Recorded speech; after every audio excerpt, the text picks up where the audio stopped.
ఆంధ్ర తెలంగాణలో తక్కువ ఫీజులతో high quality results ఇస్తున్న ఏకైక సంస్థ Tirumal IAS institute. Hi hello నమస్తే, వెల్కమ్ టు సుమన్ టీవీ రైతు. నేను మీ కిషోర్. ప్రస్తుతం మనమైతే ఇంటిగ్రేటెడ్ ఫార్మింగ్ చేస్తున్న సాయినాథ్ గారి దగ్గర అయితే ఉన్నాం. అసలు ఇంటిగ్రేటెడ్ ఫార్మింగ్ అంటే ఏంటో ఒకసారి అతన్ని అడిగి తెలుసుకుందాం.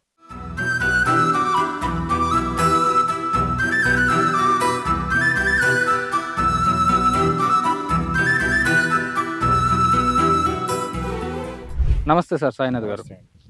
సార్, అసలు మీరు ఇక్కడ ఇంటిగ్రేటెడ్ ఫార్మింగ్ ఏమేమి చేస్తున్నారు సార్?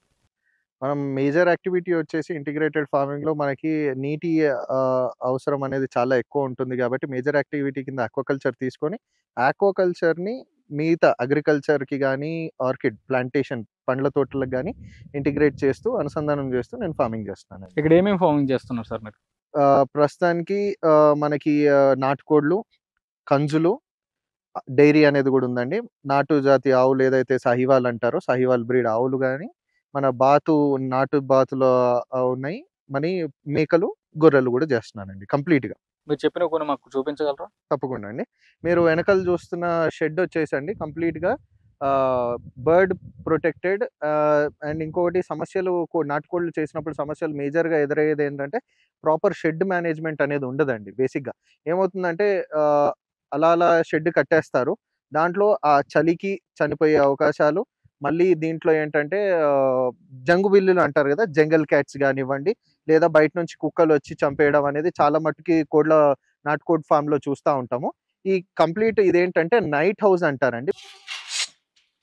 మనం ఉన్నది నైట్ హౌస్ అండి. బేసిక్గా ఇందులో మనం ఏం చేస్తామంటే ఫ్రీ రేంజ్ పద్ధతిలో మనం నాటుకోడ్లు అనేది పెంచుతూ ఉన్నాము. ఫ్రీ రేంజ్ పద్ధతి ఏంటంటే బేసిక్గా మనం ఏంటంటే వాటిని ఒక దగ్గర పెట్టకుండా మనం మేత అనేది ఇవ్వకుండా మనం ఏం చేస్తామంటే బయటికి వదిలేసి ఫ్రీ గ్రేజింగ్ పద్ధతిలో చెదలు కానీ వేరే ఇతర పురుగులను కానీ ఫ్రీ గ్రేజింగ్ పద్ధతిలో మనం కోడ్లను పెంచినప్పుడే అది ఇచ్చే గుడ్డు అనేది స్ట్రెస్ ఫ్రీ ఎన్విరాన్మెంట్లో ఉంటుంది కాబట్టి చాలా పోషకాలు కలిగి ఉంటాయి. కాబట్టి ఫ్రీ రేంజ్ పద్ధతిలో కోడ్లను వదిలేసి నైట్ హౌస్ రాత్రికి సాయంత్రం సమయాల్లో ఈ నైట్ హౌస్ లోకి తీసుకొని వస్తాము. మేకలు కూడా ఉన్నట్టున్నాయి. అవునండి, మనకి ఇవి మేకలు అనేది పాల ఉత్పత్తి కోసం అనేది మేము పెంచుతా ఉన్నాం ఇక్కడ. సో బేసిక్ గా ఇది సోజత్ అని చిన్న పిల్ల అండి ఇది బేసిక్ గా.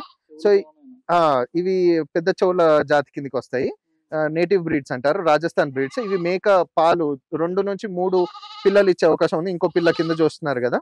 సో ఇవి పాల ఉత్పత్తికి గోట్ మిల్క్ అనేది కూడా మనం ప్రమోట్ చేస్తున్నామండి. వీటి కాస్ట్ ఎంత పడుతుంది అన్న? ఇవి పిల్లలు జనరల్ గా అమ్మమండి, బేసిక్ గా తల్లితోనే ఉంటాయి కాబట్టి వీటిని గడ్డి పట్టిన తర్వాతనే అమ్ముతాము. ఇది వచ్చేసి మనకి బ్యాంటమ్ గోట్స్ అంటారండి. ఇది మేల్ మీరు చూస్తుంది. బ్యాంటమ్ గోట్స్ అంటే పొట్టి జాతి మేకలు అనమాట. సో ఇవి బ్యాంటమ్ గోట్స్ కూడా మనం ఇక్కడ పెంచుతున్నాము. సో ఇంతే ఉంటుంది. ఇది వచ్చేసి మేల్ సోజత్ ఫీమేల్ అండి, పెద్దది. దీనికి రోజు 2 నుంచి 3 లీటర్లు పాలు వచ్చే అవకాశం ఉంటుంది. ఇప్పుడు మనం ఉన్న ఈ స్థలం వచ్చేసి 20x20 ఏరియా అండి. 20x20 ఏరియాలో మనము ఒక 500 కంజు పిట్టలు అనేది పెంచుకుంటున్నాము. ఇవి హార్వెస్ట్కి వచ్చాయండి కంజు పిట్టలు. ఇవి కూడా మనకి మార్కెట్లో తక్కువ ఖర్చుతో తక్కువ మెయింటెనెన్స్తో వీటిని మార్కెట్లో అమ్మే అవకాశాలు ఉన్నాయండి.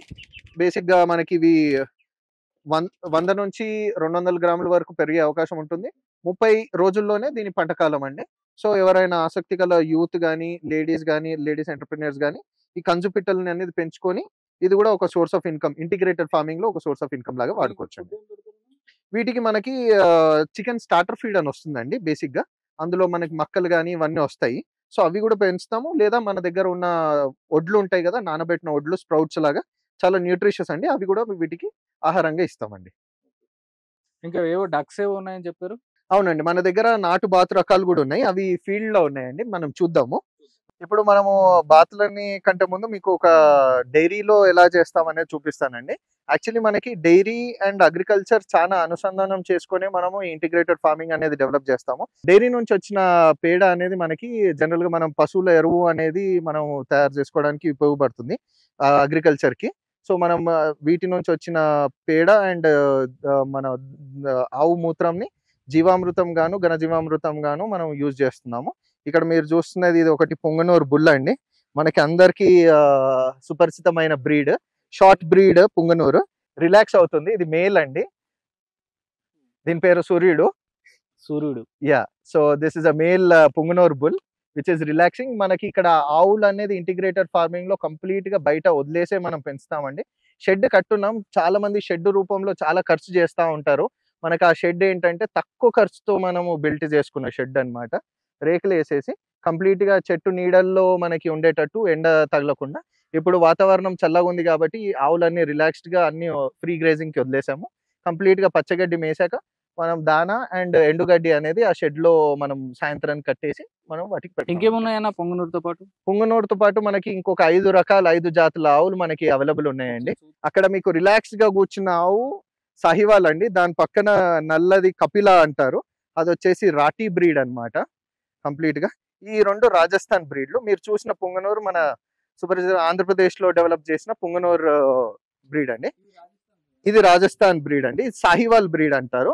వీటికి బేసిక్ గా కొమ్ములు ఉండవు. వీటి పాలు అనేది చాలా రుచికరమైనది, ఇంకోటి ఆరోగ్యకరమైనదండి. చిన్నపిల్లలకు అందరికి ఈ మధ్య ఏదైతే దేశీ A2 మిల్క్ అనేది ఫేమస్ అవుతుందో వీటి వల్లనే ఉందండి. అది బేసిక్ గా గిర్ తర్వాత చాలా మంచి పాలిచ్చే రకం సాహివాల్ బ్రీడ్. ఇది మనకి 3 నుంచి 5 లీటర్స్ పూటకి ఇస్తుందండి. పూటకి ఇస్తుంది 3 లీటర్స్ నుంచి 5 లీటర్స్. ఇది వచ్చేసి కట్టినావు ప్రెగ్నెంట్ అండి, అది డెలివరీకి ఉంది. ఇది వచ్చేసి రాటీ అన్నమాట. ఇది కంప్లీట్ బ్లాక్ ఉంటుంది. దీని కపిల కూడా అంటారు. రాటీ ఇది కూడా రాజస్థాన్ బ్రీడ్ అండి. కపిల చాలా రిలాక్స్డ్. అన్ని ఆవులు మనకి టేమ్ అండి. అంటే ఏవి ఆవులు అనేది వాటికి బాగా ఇదిగోండి, it is giving us to scratch అన్నమాట. సో చాలా రిలాక్స్ గా ఉంటాయి. బేసిక్ గా దీని మిల్క్ కూడా ఔషధమైందండి. బేసిక్ గా చాలా ఔషధకరమైంది అండ్ చిన్నపిల్లలకి అందరికి బాగా కన్జంప్షన్ అవుతా ఉంటుంది. So this is again Rathi breed Kapila జాతికి. కపిల అంటే బేసిక్ గా ఫుల్ బ్లాక్ ఉండడం. అంటే ఇది ఫుల్ బ్లాక్ ఎందుకు లేదు, బ్రౌన్ ఉంది అనుకుంటారు చాలా మంది. బేసిక్ గా ఇవి సీజనల్, ఎలా అయితే ఎండాకాలం, వర్షాకాలం, చలికాలంలో స్కిన్ హెయిర్ అనేది షెడ్ చేస్తాయి కాబట్టి they turn into little brown colour అన్నమాట. మనకి మళ్ళీ జల్లికట్టులో తమిళనాడు బ్రీడ్ అయిన జల్లికట్టు బ్రీడ్ కూడా మనకు అవైలబుల్ ఉందండి. గిర్ర ఉంది. అక్కడ చూస్తుంది కాంక్రేజ్ పిల్ల అండి. బేసిక్ గా అక్కడ చూస్తున్నారు కదా, short face black nose the. ఇది వచ్చేసి కాంక్రేజ్ బ్రీడ్ అన్నమాట. కాంక్రేజ్ పిల్ల దూడ మన దగ్గరే పుట్టింది. కాంక్రేజ్ దూడ అన్నమాట ఇది. ఇది వచ్చేసి మళ్ళీ దియోని బ్రీడ్ చెందింది. కర్ణాటక బ్రీడ్ అన్నమాట. దియోని అంటారు దీన్ని, కర్ణాటక బ్రీడ్. ఇందులో ఇంకోటి కూడా ఉందండి, షార్ట్ ఉంటుంది. అవన్నీ కంప్లీట్ గా ఫ్రీ గ్రేజింగ్ లో ఉన్నాయి ప్రస్తుతానికి. మీరు అక్కడ చూస్తే కనుక తల్లితో పాటు మనం దూడను కూడా వదిలేస్తాము. మనం డైరీ బిజినెస్ అనేది బిజినెస్ లాగా చేయకుండా తల్లి ఎంతైతే మనకి దూడకి సరిపడా పాలు తీసాక మనము కన్జంప్షన్ కి తీసుకుంటాము. ఇందులో కంప్లీట్ గా వరి రకాలు అనేది పండిస్తున్నాము. లాస్ట్ పంటలో మనం చిటిముత్యాలు వేసుకున్నాము. ఈ పంటలో చూస్తే జామ చెట్లు కూడా చాలా ఎక్కువ. ఇది జామ తోట అండి. కంప్లీట్ గా ఈ జామ తోట, మామిడి తోట ఏదో అవునండి, జామ తోట మామిడి తోట మధ్యలో ఆవులనన్నీ ఫ్రీ గ్రేజింగ్ కి వదిలేసామండి. ఈ పచ్చగడ్డి అనేది వాటికి పుష్కలమైన బలంనిచ్చే గడ్డి జాతి కిందికి కన్సిడర్ చేస్తాము. ఇది అందరి దగ్గర అవైలబిలిటీ లేదు కాబట్టి చాలా మంది సూపర్ నెపియర్ పెంచుకోవడం కానీ, కోఫోర్ పెంచుకోవడం కానీ చేస్తూ ఉంటారు. మన దగ్గర సహజంగా ఉంది కాబట్టి ఇది మనం మెయింటైన్ చేసుకుంటూ ఈ పచ్చగడ్డి మీద ఆధారపడుతున్నాం. సూపర్ నెపియర్ కూడా ఉందండి మన దగ్గర. కుట్టి బట్టి దానికి వేస్తాము. ఎండుగడ్డి కావాల్సిన దానా అనేది మనం ఆవులకు అందిస్తాం. ఇవి వచ్చేసి మనకి పెద్ద జాతి గీస్ అంటారండి. ఇవి గీస్ అంటారు. ఇవి కూడా ఏం చేస్తాయంటే మనకి బేసిక్ గా చీడ పురుగులను అనేది నివారిస్తూ ఉంటాయి అన్నమాట.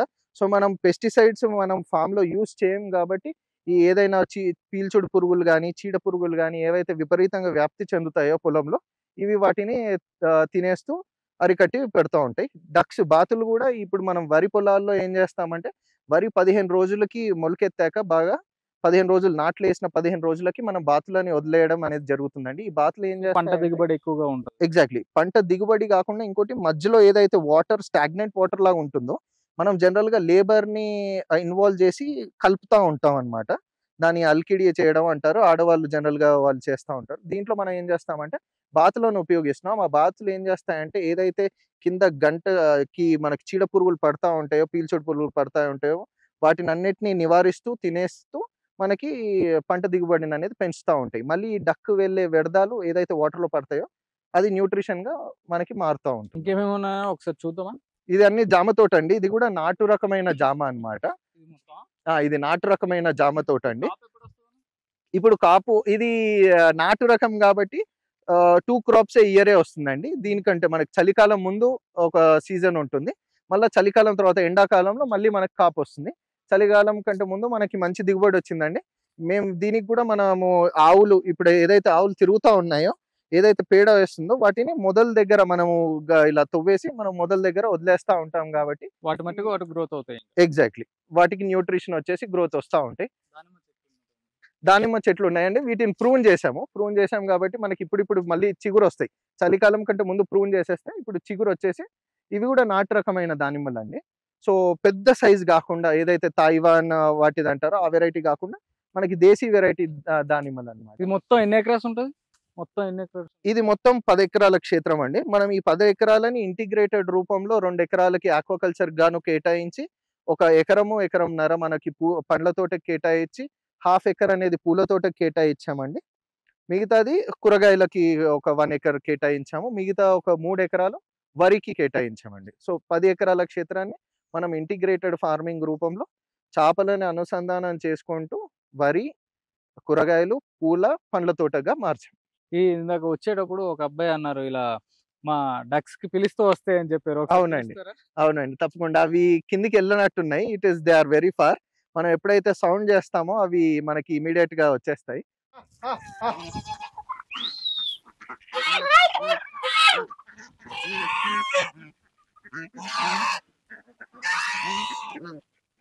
ఇవి మీరు చూస్తున్నది దేశీ రకమైన బాతులు అండి. సో ఇవే మీకు మన బయో పెస్టిసైడ్స్ గా మనం పొలాల్లో యూజ్ చేస్తాము. సో ఇవి ఏదైనా చీడ పురుగులు కానీ ఇతర చీడ పురుగులు ఉంటే మనకు తినేస్తాయి. టర్కీస్ ఉన్నాయి, గీస్ ఉన్నాయి. బేసిక్ గా ఈ బాతులతో పాటు టర్కీలు కూడా ఉన్నాయండి. సో మనకి ఫార్మింగ్ లో ఖర్చు తగ్గించుకునే అంశాల్లో ఈ జంతువులు మనకి ఎంతగానో ఉపయోగపడతాయి. ఇవి అంశాలనా? పట్టుకుంటారా? తింటే జస్ట్ ఇట్లా పెట్టండి, తింటే. This is a European line Doberman అండి. దీని పేరు Shadow. This is a European line Doberman. It has a very good height అన్నమాట. This is my guard dog for the farm అన్నమాట. సో ఇది మనకి నేటివ్ బ్రీడ్స్ అయిన ముధోల్ హౌండ్, పందికోన అనే breeds కూడా ఉన్నాయి. ఇది డాబర్మెన్ మేల్ అండి. So these are all security purpose they maintain. మేల్స్ ఉన్నాయండి. బేసిక్ మెయింటెనెన్స్, సెక్యూరిటీ పర్పస్ కే. బ్రీడింగ్ యాక్టివిటీ అనేది ఏం లేదండి. మధోల్ హౌండ్ ఉందండి, Karnataka breed. So that is also very intelligent dog. ఇది friendly. It's just because I'm there it is friendly. చాలా danger అండి. అంటే నేను ప్రస్తుతానికి ఇక్కడ లేననుకోండి, మీరు ఒక్కరే వస్తే then it shows it security ఇదన్నమాట. అంటే కొత్త మనిషి. యా తప్పకుండా మనం ఉన్నాం కాబట్టి దే ఆర్ లైక్ అలవాటు అయిపోతుంది. Yeah it is actually sleeping time for this because he does his night duty అన్నమాట. రాత్రి పూట ఫుల్ సెక్యూరిటీ. అన్ని యానిమల్స్ అన్ని వాటి నైట్ హౌస్. ఇది నేను ఢిల్లీ నుంచి తీసుకున్నానండి. One of my friend is a complete European line breeder అన్నమాట. దీని ఫాదర్ ఛాంపియన్ అన్నమాట. సో ఛాంపియన్ లైన్ అన్నమాట. అది ముధోల్ హౌండ్ అండి. కర్ణాటక బ్రీడ్. ఇక్కడ సైడ్ ఉంది కూడా పందికోన అన్నమాట. నాకు నేటివ్ స్పీషీస్ అంటే చాలా ఇష్టం కాబట్టి ఇది పందికోనకి టెయిల్ అనేది ఇట్లా మీకు తిరిగినట్టు వస్తుంది బేసిక్ గా. Then again that is a Karnataka breed Mudhol hound. So these are all security purpose dogs here that are there in the farm. మనం లేకుండా కొత్త వాళ్ళు ఉంటే కనుక ఇట్ ఈస్ డెఫినెట్లీ మార్నింగ్ పూట అంతా డాగ్స్ అన్ని కట్టేసి ఉంటాయి. Only in the evening time we raise them up, leave them అన్నమాట ఫ్రీలీ కంప్లీట్ గా. సో మార్నింగ్ పూట అన్ని మనకి గోట్స్, షీప్స్ ఇవన్నీ తిరుగుతూ ఉంటాయి కాబట్టి వాటిని డిస్టర్బ్ చేయొద్దు అనేసి మార్నింగ్ కట్టే. పందికోన బ్రీడ్ అండి, ఆంధ్రప్రదేశ్ది. ఇది వచ్చేసి ముధోల్ హౌండ్, కర్ణాటక బ్రీడ్ అన్నమాట. ఇది కొంచెం aggressive breed. Good bye. Sir agile అంటే బక్కగా కనిపిస్తాయి, ఏదో ప్రాణం లేనట్టే ఉంటాయి కానీ చాలా ఫాస్ట్ గా రన్ చేస్తాయండి బేసిక్ గా. So this